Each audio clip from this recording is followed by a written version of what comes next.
नमस्कार, मैं मनमोहन मिश्र। दोस्तों, एक बार फिर आप लोगों के बीच कुछ मुद्दों को लेकर के आपके सामने हूं। और आज देश की समस्या, देश का लोकतंत्र, देश की मर्यादा सब कुछ दांव पे लगा हुआ है। उस समय में हमारे प्रधानमंत्री द्वारा खेला जा रहा एक राजनीतिक नौटंकी अयोध्या में काफी दुखद है। और एक तरफ और दूसरी तरफ विपक्ष यानी कांग्रेस भारत जोड़ो न्याय यात्रा निकाल रही है, जो मणिपुर से शुरू होकर के मुंबई तक जाएगी। 2-3 दिन हो चुके हैं, मणिपुर से यह यात्रा शुरू हो चुकी है। मणिपुर में आज भी हालात ठीक नहीं है।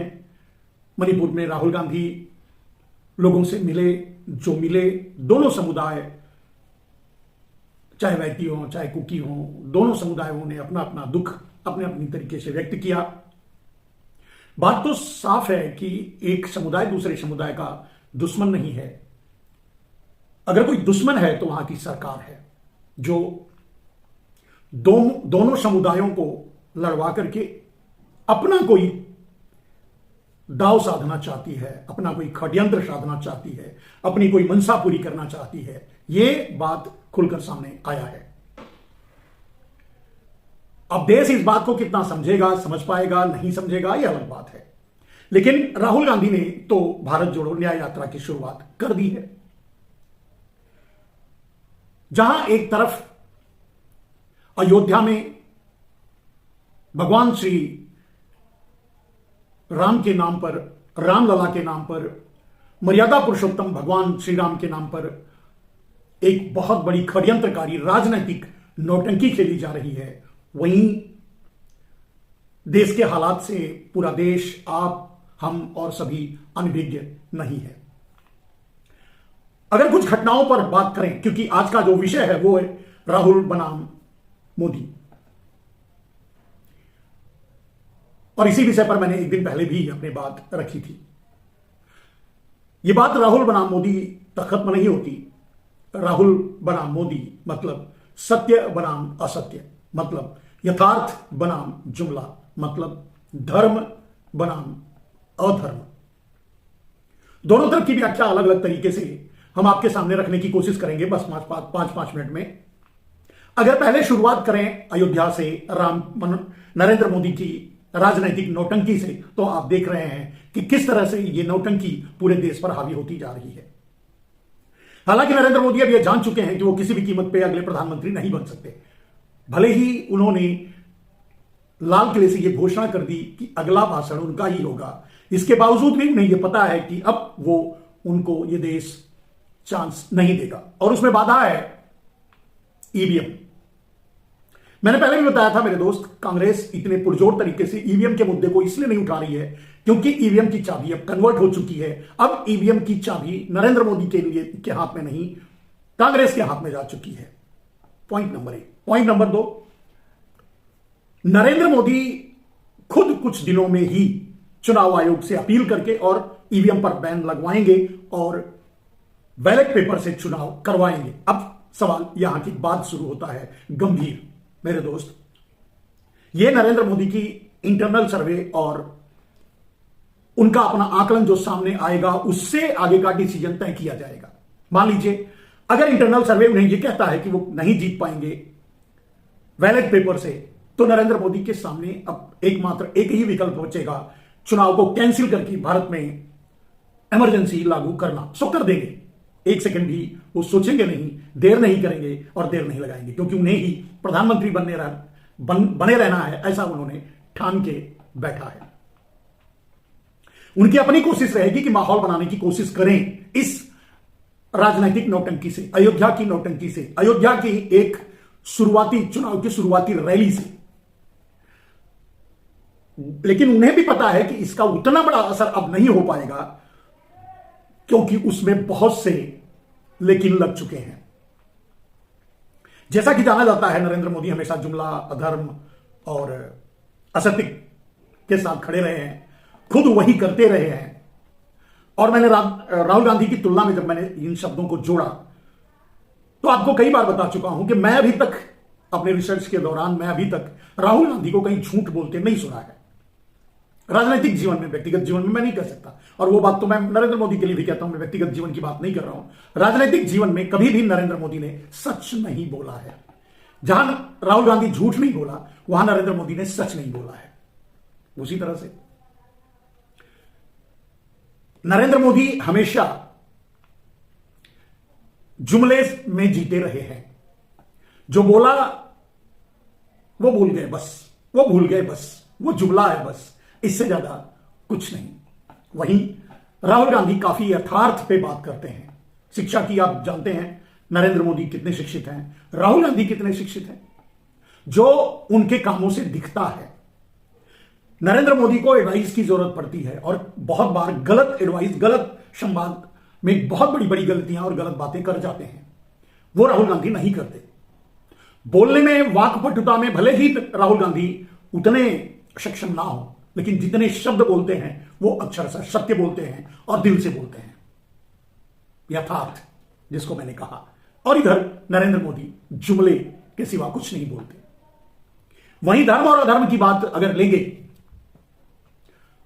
तो नरेंद्र मोदी के लिए धर्म का मतलब उनके लिए वोट बटोरना, उनके लिए काम करना। जैसे मान लीजिए कोई भी एक व्यक्ति है, वो हिंदू है, वो ब्राह्मण है, वो संत है, वो शंकराचार्य तक है, अगर तो भी वो नरेंद्र मोदी के लिए पक्ष में बोलता है, उनके पक्ष में बोलता है, तो धार्मिक है। और अगर उनको आईना दिखाने की कोशिश करता है, जैसा कि चारों शंकराचार्यों ने नरेंद्र मोदी को आईना दिखाने की कोशिश की, तो वो अधार्मिक हो जाता है। कहने का अर्थ यह है कि नरेंद्र मोदी के लिए धर्म और अधर्म पक्ष और विपक्ष के रूप में तय होते हैं। नरेंद्र मोदी के लिए धर्म का मायना यह है कि नरेंद्र मोदी के पक्ष में कोई बोले, चाहे जो भी हो, तभी वो धार्मिक है, तभी वो अच्छा है, तभी वो धर्म की बात कर रहा है। वरना वो तुरंत अधर्मी हो जाएगा, तुरंत देशद्रोही तक हो जाएगा, न जाने क्या क्या हो जाएगा। और यही पैटर्न रहा है नरेंद्र मोदी का, शासन में भी, प्रशासन में भी, राजनीति में भी और धर्म में भी। सब घालमेल इसी तरह से नरेंद्र मोदी चला रहे हैं। आपने देखा कि चारों शंकराचार्यों ने अधूरे मंदिर में प्राण प्रतिष्ठा करने से मना किया सीधे, और इसी कारण उन्होंने जाने से भी इनकार कर दिया। तो उनकी चड्डी उतारी जाने लगी, उनके अपने पहले के चड्डी और अब के हाफ पैंट गैंग के द्वारा, या उनकी मीडिया सेल के द्वारा, या उनके डाबर मीडिया के द्वारा, जो पहले गोदी थे, बाद में सुपारी बने और अब डाबर बन गए। यह गलत है और यही नरेंद्र मोदी का धर्म और अधर्म है। नरेंद्र मोदी के लिए धर्म क्या है? उनकी चमचागिरी, उनकी चापलूसी, उनके हर अपकर्म, कुकर्म, बलात्कार, व्यभिचार, भ्रष्टाचार, जो भी दुराचार हो, उन पर उनका समर्थन करते रहो, तो आप धार्मिक हो। आप तभी अधर्म हो जाओगे जब आपके हाथ में आईना आ जाएगा और उसको नरेंद्र मोदी के सामने खड़ा करने की कोशिश करोगे, जो कि चारों शंकराचार्यों ने किया राम मंदिर के मुद्दे पर। अधूरे बने मंदिर में प्राण प्रतिष्ठा नहीं हो सकती, यह बोलकर नरेंद्र मोदी इस योग्य नहीं है कि वो प्राण प्रतिष्ठा के मुख्य जजमान बने, यह बोलकर चारों शंकराचार्यों ने अपना धर्म निभाया। धर्म यही है जो सत्य बोल सके, सत्य ही धर्म है, धर्म ही सत्य है। लेकिन नरेंद्र मोदी के लिए वो अधर्म हो गया, उनके लोगों के लिए वो अधर्म हो गया, उनकी सेल के लिए, आईटी सेल के लिए, उनकी डाबर मीडिया के लिए वो अधर्म हो गया, उनके पीछे पड़ गए। यही बात उनके लिए धर्म और अधर्म की है। और वही बात मैंने कहा कि यथार्थ और जुमले की है। राहुल गांधी उतना ही बोलते हैं जितना करने की सामर्थ्य उनमें होती है। नरेंद्र मोदी उतना बोलते हैं जितना वो कई जन्म में भी नहीं कर सकते, इस जन्म को छोड़ दीजिए। यानी सब कुछ झूठ और सब कुछ जुमला।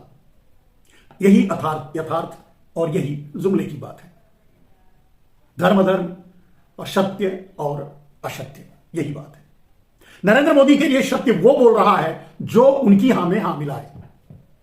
नरेंद्र मोदी के लिए वो मिथ्या है, वो पातकी है, वो बुरा है जो उन्हें सत्य की राह दिखाए, जो आज कुछ संत, कुछ आम आदमी और कुछ धर्माचार्यों ने, कुछ शंकराचार्यों ने नरेंद्र मोदी को दिखाने की, बताने की, कहने की, समझाने की कोशिश की। हालांकि अब यह समाचार आ रहा है कि वो मुख्य जजमान नहीं रहेंगे, लेकिन बात यहां खत्म नहीं होती है। किसी भी कीमत पे इस समय 22 जनवरी को रामलला की प्राण प्रतिष्ठा नहीं हो सकती, नहीं होनी चाहिए। चाहे वो नरेंद्र मोदी जजमान हो ना हो, यह कोई मैटर नहीं रखता। मैटर यह है कि वो अधूरे मंदिर में प्राण प्रतिष्ठा नहीं हो सकती। मैंने पहले भी कहा था कि मंदिर, एक मंदिर का प्राण जो होता है वो वहां की मूर्ति होती है। किसी शरीर में प्राण तभी डाला जा सकता है जब उसका शरीर बन जाए पूरी तरह से। इसीलिए मैंने गर्भ की बात भी की थी, और इसीलिए जहां भी भगवान विराजमान होते हैं, हर मंदिरों में एक गर्भगृह होता है, और उसी गर्भगृह में भगवान विराजमान होते हैं, चाहे जो भी देवता हो। अब सवाल यह उठता है, कहने का अर्थ यह है कि एक अधूरा बालक, भ्रूण तो, प्राण तो उसके अंदर पहले से ही होता है, लेकिन अगर अधूरा पैदा होता है तो अक्षम्य होता है, वो योग्य नहीं होता, वो पूर्ण नहीं होता है। उसी तरह से मंदिर एक शरीर है, और उसके अंदर मूर्ति वो प्राण है। मूर्ति में की प्राण प्रतिष्ठा का मतलब यह हो गया कि एक शरीर में प्राण डाल दिया गया, यानी वो जीवित हो गया। और यह तभी हो सकता है जब शरीर पूर्ण रूप से बना हो। अपने अपने तर्कों से और गलत कुतर्कों से लोग इस बात को सही ठहराने की कोशिश जरूर कर रहे हैं, लेकिन वो सही ठहरा नहीं पा रहे हैं, वो सही जवाब नहीं दे पा रहे हैं। अगर पलटकर सामने से कोई सवाल करे तो उसका जवाब नहीं दे पाएंगे। एक तरफ से बोल करके वो अपने आप को सही कह सकते हैं कि मैं जो कर रहा हूं वो सही है और यही सही है। ये उनका मानना है, उनकी सोच है, उनका कहना है, लेकिन ये सच नहीं है, और यही नरेंद्र मोदी के लिए सही है। मैंने कहा कि धर्म, यथार्थ, इन सब चीजों में इन सब का महत्व नरेंद्र मोदी के लिए कुछ भी नहीं है। धर्म उनके लिए कोई मायने नहीं रखता, मंदिर उनके लिए कोई मायने नहीं रखता। मंदिर तो वहां भी टूटा था जब एक अबला नारी पर न जाने कितने बहशी टूट पड़े थे और उसकी अस्मत तक लूट लिए थे, उसके गर्भ के इसी तरह से किसी राम या सीता का वध भी कर दिए थे, और उनके साथ खड़े होकर नरेंद्र मोदी उन्हें बचाए और उन्हें न जाने कहां गायब करके आज उन्हें सुरक्षित करवा दिया। मैं नहीं समझता कि नरेंद्र मोदी ने लाखों करोड़ों मंदिरों को तोड़ा है, यानी शरीर को नष्ट किया है, यानी उसकी आत्मा निकाली है, यानी लोगों का कत्ल किया है, यानी लोगों के मरने के लिए नरेंद्र मोदी जिम्मेदार बने हैं। और इतना बड़ी पातकता कैसे रख करके कोई धार्मिक कार्य कर सकता है, या कोई अनुष्ठान कर सकता है, या कोई प्राण प्रतिष्ठा जैसे कार्य को कर सकता है? ईश्वर कैसे उसे मान लेंगे? ईश्वर कैसे उसे स्वीकार कर लेंगे? बात ईश्वर के स्वीकार करने की होगी। कहा जाता है कि डाकू जब डाका डालने के लिए निकलते हैं तो जय भवानी का नारा लगाते हैं। आज जय श्री राम का नारा ठीक उसी तरह हो चुका है। आज भारतीय जनता पार्टी के आतताई, भारतीय जनता पार्टी के बलात्कारी पातकी आप देख रहे हैं कहां कहां कैसे कैसे घूम रहे हैं, चिन्मय आंदोलन से लेकर के बनारस, और बहुत से एक एक घटना पर क्या बोल करके समय नहीं होगा, आप जानते हैं, सोशल मीडिया देखते हैं तो आपको भी पता होगा। तो ऐसे ऐसे पातकी जय श्री राम का नारा लगाते हैं। इसका मतलब यह है कि जिस तरह से डाकू कहीं लूटने के लिए जय भवानी का नारा लगाते थे, वैसे ही ये पातकी जय श्री राम का नारा लगाते हैं कोई न कोई उत्पात करने के लिए। ऐसा ही लगभग देखा गया है। वरना तो भगवान श्री राम, भगवान सिया राम, सिया के राम, अंतर्यामी, पुरुषों में उत्तम, पुरुषोत्तम, हर इंसान के दिल में विराजते हैं। किसी को भी किसी मंदिर में जाने की जरूरत नहीं होती, कम से कम ईश्वर को पाने के लिए, हां अपनी तृप्ति के लिए वो जरूर मंदिर में जाता है, और जहां भी जाना चाहता है जाता है, जिस संप्रदाय से वो ताल्लुक रखता है वो अपने उस जगह पे जाता है। लेकिन सच तो यह है कि वो उनके दिल में ही रहते हैं, और यही मान्यता सबकी है। इसका अर्थ यह नहीं कि कहीं मंदिर की जरूरत नहीं है।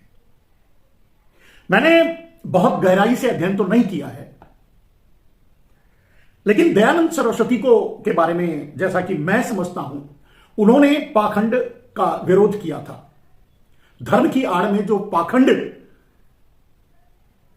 था उसका विरोध किया था, और कहते हैं शायद उन्हें मार भी दिया गया, और बहुत कम उम्र में वो मर भी गए। आज भले ही कुछ लोग उन्हें ऋषि मानते हैं, लेकिन तब के लोग जिस समय वो थे उस समय उन्हें गलत ही मानते रहे होंगे।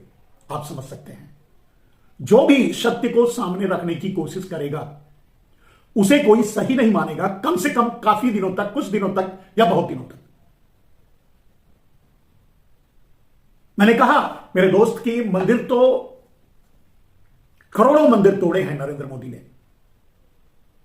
यानी करोड़ों शरीरों को नष्ट किया है, करवाया है, और उसके लिए जिम्मेदार बने हैं नरेंद्र मोदी ने। और उसको भी छोड़ दिया जाए तो जिस तरह गोधरा में जिस तरह का, या जगह जगह नरसंहारों में जिस तरह का, या कहीं हमारे सैनिक मारे जाते हैं किसी कारणवश, या फिर हमारे किसान मारे गए धरना प्रदर्शन करते हुए, उसी तरह से निर्दयता से नरेंद्र मोदी ने बनारस में हजारों हजार मंदिरों को, आसपास के छोटे छोटे मंदिरों को, मूर्तियों को तोड़ डाला। अभी मुक्तेश्वरानंद ने इंटरव्यू में जो बात कही वो, और उनकी वेदना मेरे समझ में आई कि जब वो टूटे फूटे विग्रह को देखे तो उन्हें लगा कि शायद ही इतना क्रूर औरंगजेब भी रहा होगा, या शायद ही इतने मंदिर वो भी तोड़ा होगा जितने नरेंद्र मोदी तोड़ डाले। ये तो प्रत्यक्ष मंदिर की बात कर रहा हूं, विग्रहों की बात कर रहा हूं, मंदिरों की बात कर रहा हूं। और नरेंद्र मोदी ने तो ईश्वर का बनाया मंदिर, यानी करोड़ों मंदिरों को उन्होंने तोड़ा है, और उसमें से आत्माओं को निचोड़ करके फेंका है, और कभी उन्होंने दया नहीं दिखाई किसी पर भी। जब लोग सड़कों पर मर रहे थे, ट्रेन के नीचे कुचलकर मर रहे थे, पैदल चलकर मर रहे थे, खाने बगैर मर रहे थे, भूख से तड़प कर मर रहे थे, हजारों किलोमीटर चलते चलते मर रहे थे, अपने घर के देवड़ी तक पहुंचते पहुंचते वहां गिरकर मर गए थे, तब नरेंद्र मोदी को दया नहीं आई थी। उन्होंने आपसे घंटा बजवाया था, उन्होंने आपसे तालियां बजवाई थी, उन्होंने आपसे थालियां बजवाई थी। नरेंद्र मोदी की इतनी ही सोच है, इतना ही ज्ञान है, इतनी ही समझ है, और यही उनके लिए धर्म है। इसीलिए मैंने कहा अब एक बहुत छोटे से समय में दूसरे पक्ष को देख लीजिए, राहुल गांधी।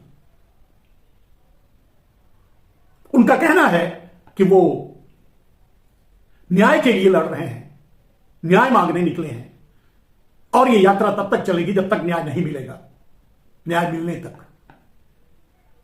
कुछ तो बात है, और यही फर्क है एक पढ़े लिखे इंसान और एक नासमझ इंसान में। किसी भी, कहीं भी, किसी भी कीमत पे नरेंद्र मोदी राहुल गांधी के सामने खड़े नहीं होते।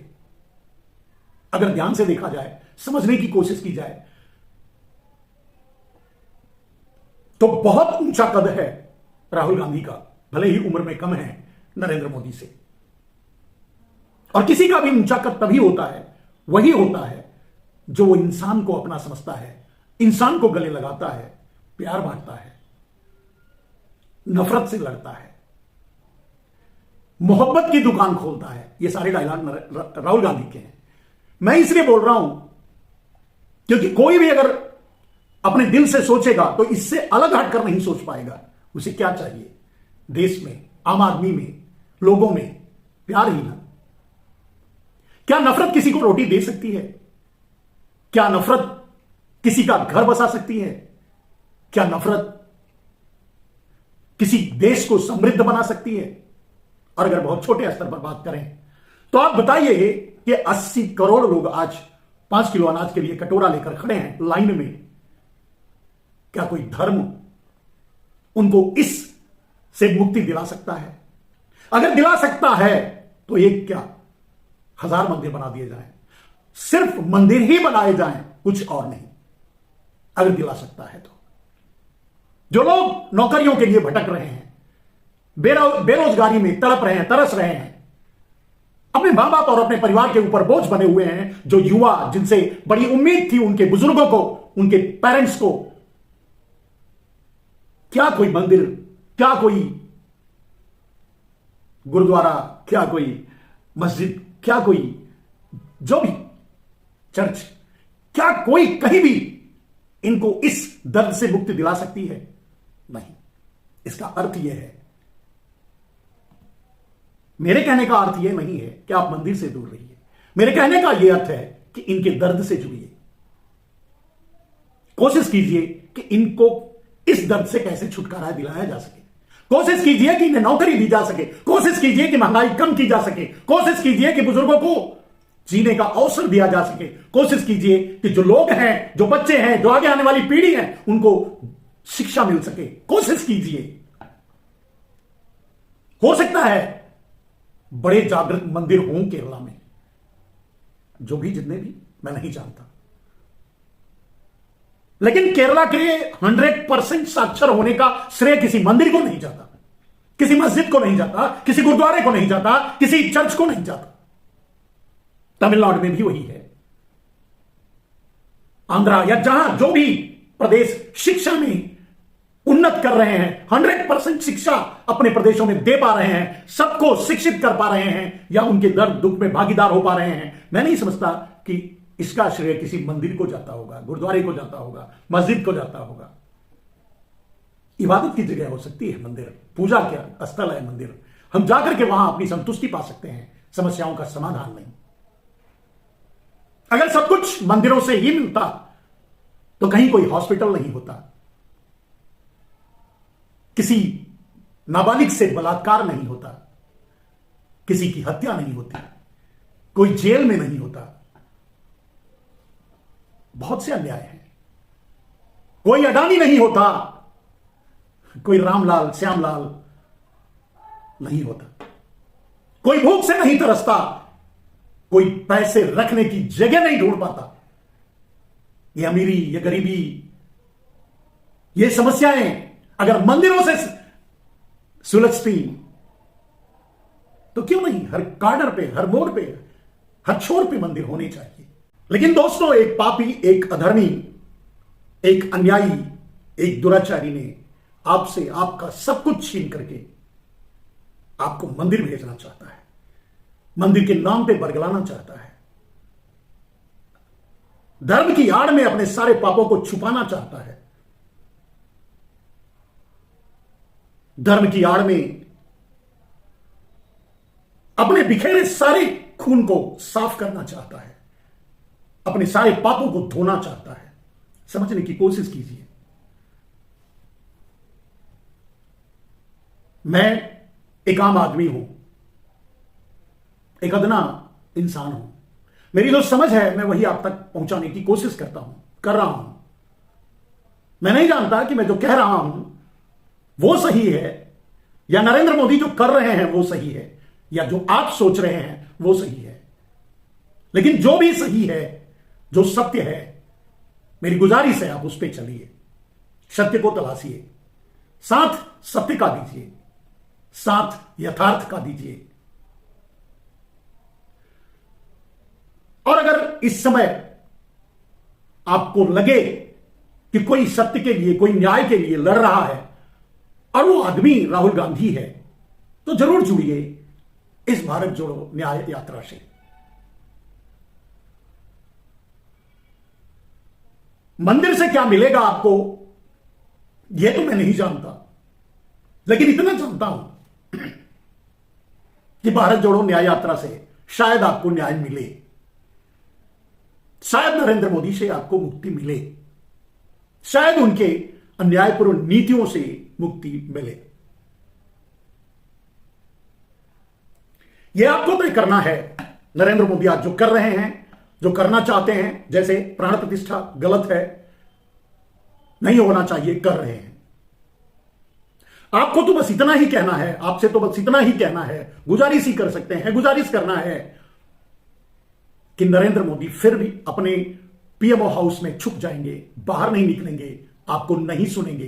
हो सकता है किसी माध्यम से, अपने डाबर मीडिया से या किसी रेडियो के माध्यम से या किसी समाचार माध्यम से आपको अपनी मन की बात पहुंचा दें, लेकिन आपके दर्द में भागीदार नहीं बनेंगे। फिर एक बार आपको मरने के लिए छोड़ देंगे। अगर इस तरह के किसी दोषपूर्ण कार्य को करने के कारण कोई आपदा इस देश पर आती है तो सोचना आपका काम है। सत्य बोलना सीखिए, बिना डरे, बिना किसी लाभ और हानि के बारे में सोचे। बस मैं यही कर रहा हूं और मैं यही चाहता हूं। आपको मेरी बात सच लगे तो इसे दूसरों तक भी पहुंचाइएगा। इस चैनल को भी सब्सक्राइब कीजिएगा। मैं कभी किसी पर कोई कॉपीराइट्स नहीं रखता, नहीं डालता। मैं तो आप तक कुछ कहीं अनकही बातें, दबी दबाई बातें पहुंचाने की कोशिश करता हूं, जो कि जिसे मैं अपना धर्म मानता हूं। अगर आप धर्म की लड़ाई में शामिल होना चाहते हैं तो ये मेरी प्रेरणा नहीं है, मेरा प्रचार नहीं है, या मैं ऐसा नहीं कह रहा हूं, किसी पार्टी से नहीं, किसी से नहीं। लेकिन इतना तो आप सोच सकते हैं कि न्याय की जरूरत आज सबको है। अन्याय हर आदमी के साथ हुआ है, चाहे वो गरीब है, चाहे वो भूख से पीड़ित है, चाहे वो बेरोजगार है, चाहे वो महंगाई से जूझ रहा है, चाहे वो जिस हाल में है, सबको न्याय की जरूरत है। और नरेंद्र मोदी ने सबको कुचला है। आप खुद देख लीजिए, किसानों से लेकर जवानों तक, मजदूरों से लेकर के महिलाओं तक, किसी को नहीं छोड़ा है, अपनों से लेकर बेगानों तक। और अब तो ईश्वर तक को भी नहीं नरेंद्र मोदी छोड़ रहे हैं। बचाइए अपने इस देश को। देश आपका है, नरेंद्र मोदी का ही नहीं है सिर्फ। नमस्कार।